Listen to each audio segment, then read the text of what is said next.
Bueno, lo primero es que las mujeres deben aprender.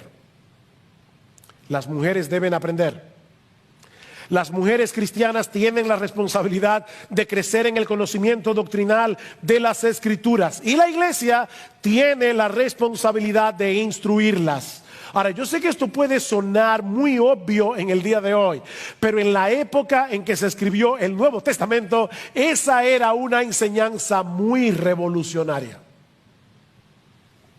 En el tiempo del Señor, las mujeres eran tratadas como seres inferiores, tanto en el mundo grecorromano como lamentablemente en la sociedad judía, no por causa de la enseñanza del Antiguo Testamento, sino a pesar de lo que enseñaba el Antiguo Testamento. Y una de las áreas en las que se palpaba esa discriminación era precisamente en el área de la enseñanza. A las mujeres no se perdía el tiempo enseñándolas. José Joanán, un escriba que vivió unos pocos años antes de Cristo, él recomendaba no hablar mucho con una mujer, ni siquiera con su propia esposa. El que habla mucho con las mujeres trae maldición sobre sí mismo. ¿Oyeron eso? Comparen eso con la enseñanza de la Biblia. Mis hermanos, esa no es la enseñanza del Antiguo Testamento. Las mujeres tenían las mismas responsabilidades que los hombres en lo tocante a la obediencia a la ley, y ambos tenían la responsabilidad de aprender la ley y enseñarla, en el caso de los padres, papá y mamá, a los hijos. ¿Qué dice en Proverbios capítulo 1 versículo 8? Oye, hijo mío, la instrucción de tu padre y no abandones la enseñanza de tu madre. Las mujeres debían conocer la ley para poder enseñarla. Y cuando llegamos al Nuevo Testamento, es evidente que el Señor Jesucristo no se amoldó a los prejuicios de su época. Fue a una mujer de Samaria, que el Señor le impartió la enseñanza más profunda que encontramos en los evangelios acerca de la verdadera adoración. ¿Y ustedes recuerdan cuál fue la reacción de los discípulos cuando lo vieron hablando con una mujer? Se sorprendieron, porque en aquellos días era una deshonra que un maestro hablara con una mujer en público. Pero nuestro Señor Jesucristo no era así.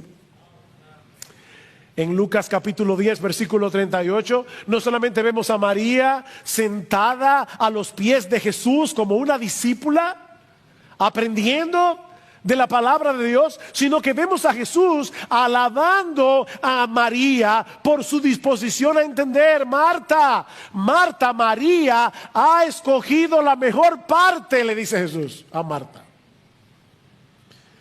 ¿Quiénes fueron los primeros testigos de la resurrección de Jesús? Un grupo de mujeres. El Señor Jesucristo escogió a un grupo de mujeres para ser las primeras en anunciar al resto de los discípulos este evento fundamental de nuestra fe. De hecho, en el mismo texto en que se prohíbe a la mujer enseñar y ejercer dominio sobre el hombre, Pablo nos dice que las mujeres deben aprender. Que las mujeres aprendan, dice Pablo, y es un imperativo. Asegúrate, Timoteo, de que las mujeres aprendan. Las mujeres necesitan aprender teología, mis hermanas. Las mujeres necesitan aprender teología, lo mismo que los hombres. Las mujeres necesitan crecer en el conocimiento de Dios. No lean únicamente el libro de familia, está bien que lo hagan, pero no se limiten a eso, mis hermanas. Conozcan los atributos de Dios. Ustedes necesitan conocer el Evangelio, todas las aristas del Evangelio, para poder aplicarse el Evangelio a sus vidas día tras día, para poder ser ayuda idónea de sus esposos. Las mujeres necesitan aprender. Y eso nos lleva a nuestro segundo encabezado. Y es que no solamente las mujeres deben aprender, sino que también deben enseñar. Las mujeres deben enseñar. El hecho de que Dios haya limitado a los hombres el oficio pastoral y la enseñanza en el culto público no quiere decir que las mujeres carezcan de ese don o que no puedan enseñar en otros contextos. Lo que se prohíbe en el Nuevo Testamento es que las mujeres ejerzan la enseñanza de una forma tal que violenten el esquema de autoridad diseñado por Dios para el hogar y para la iglesia. Pero las mujeres deben enseñar. Ellas deben enseñar a sus hijos y por extensión a los niños en general. Y Proverbios tiene varios textos sobre eso. El ejemplo de Loida y Eunice, quienes formaron a Timoteo para llegar a ser el hombre que fue. Su abuela y su mamá.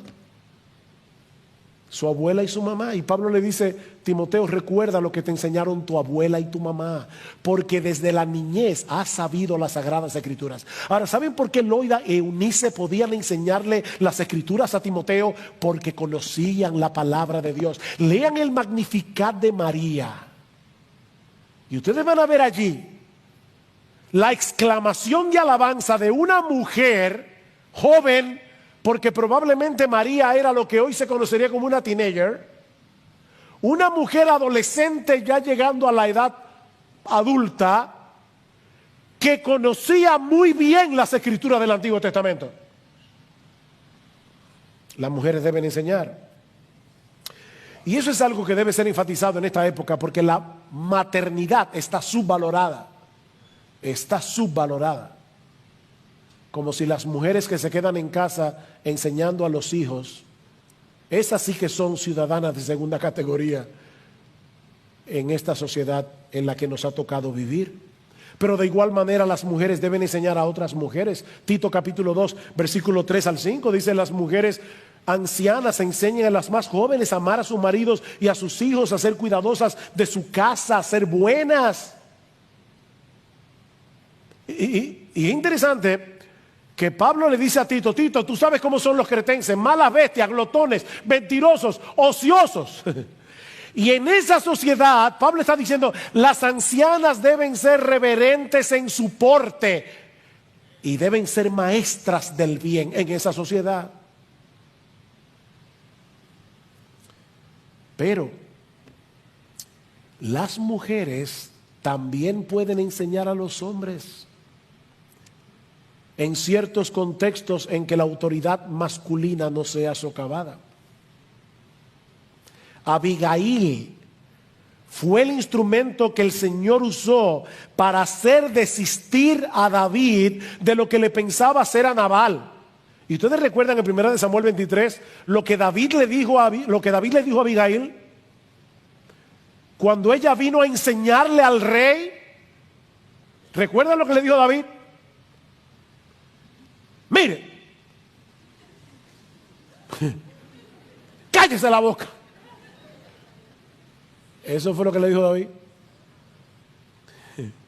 Bendito sea el Señor y bendita seas tú de Jehová, que has venido a estorbarme en el día de hoy.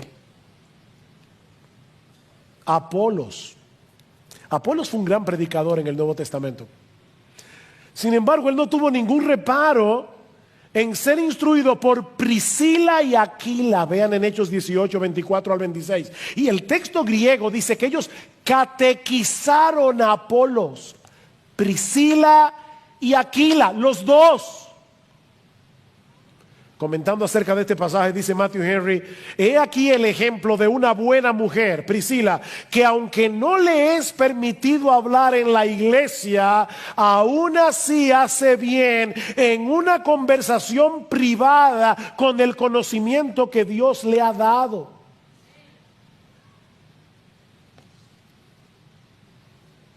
Yo le doy gracias a Dios por algunas mujeres escritoras que han sido una enorme bendición en mi vida para aprender muchas cosas. Han sido mis maestras a través de libros. Eso no socava la autoridad del hombre, es una forma indirecta de enseñar a los hombres. Léanse La pura verdad de Nancy Pearcey. Léanse el libro El Evangelio feminista de Mary Cashin. Hay mujeres ahora mismo que están escribiendo libros, wow, que hay que quitarse el sombrero, porque Dios les ha dado ese conocimiento de la palabra. Pero en tercer lugar, las mujeres deben ayudar y ejercer misericordia dentro de la iglesia. Si bien es cierto que tanto los hombres como las mujeres deben mostrar misericordia a los necesitados, mis hermanos, no es menos cierto que Dios ha dotado a las mujeres de una sensibilidad particular que las hace más aptas para este tipo de ministerio. Y tan importantes son en una iglesia los que pastorean, los que dirigen, los que predican, como los que manifiestan el amor, la gracia y la misericordia de Dios, sirviendo a los necesitados. Dice en Lucas capítulo 8, versículos 1 al 3, que mientras el Señor y los discípulos iban predicando el evangelio por las ciudades y aldeas, un grupo de mujeres les servían con sus bienes. Mis hermanos, el Señor Jesucristo fue servido por un grupo de mujeres, y ustedes pueden estar seguros que habría sido muy difícil, humanamente hablando, para el Señor y los apóstoles llevar a cabo la tarea que ellos estaban llevando a cabo sin la ayuda de estas mujeres. En Hechos capítulo 9 vemos el ejemplo de Dorcas, de quien se dice que abundaba en buenas obras. Y cuando Pablo escribe a Timoteo acerca del tipo de viuda que debía ser colocada en la lista de la iglesia, le dice explícitamente que debía tener testimonio de buenas obras. Si ha criado hijos, si ha practicado la hospitalidad, si ha lavado los pies de los santos, si ha socorrido a los afligidos, si ha practicado toda buena obra. ¿Se dieron cuenta, mis hermanos, de las cosas que faltan en esa lista? Pablo no dice si ha sido una buena pastora. Pablo no dice si ha sido una fiel predicadora en la iglesia de la palabra de Dios. No, el texto enfatiza la crianza de los hijos y las obras de misericordia. En conclusión, no es la corriente de este mundo lo que debe determinar cuál es el papel del hombre y de la mujer en el hogar y en la iglesia. Queridas hermanas de Iglesia Bíblica del Señor Jesucristo, jóvenes, adultas, maduras, ancianas, no dejen que las vanas filosofías de este mundo les roben la joya preciosa de un espíritu afable y apacible que es de grande estima delante de Dios. Eso no es temperamental. Hay mujeres que dicen, es que yo no nací con ese temperamento. No. Esa es la obra de la gracia transformadora de Dios en el corazón de una mujer. Un espíritu afable y apacible. Mis amadas hermanas, Cristo vino a rescatarlas de la vana manera de vivir que el mundo promueve y enseña, para que ustedes puedan funcionar de acuerdo al diseño original de Dios. Ese es uno de los beneficios colaterales del Evangelio. Cristo las compró con su sangre para que ahora puedan exhibir como mujeres la gloria del Dios que las creó para ser mujeres. Esa es tu belleza, mi amada hermana. Ser mujer.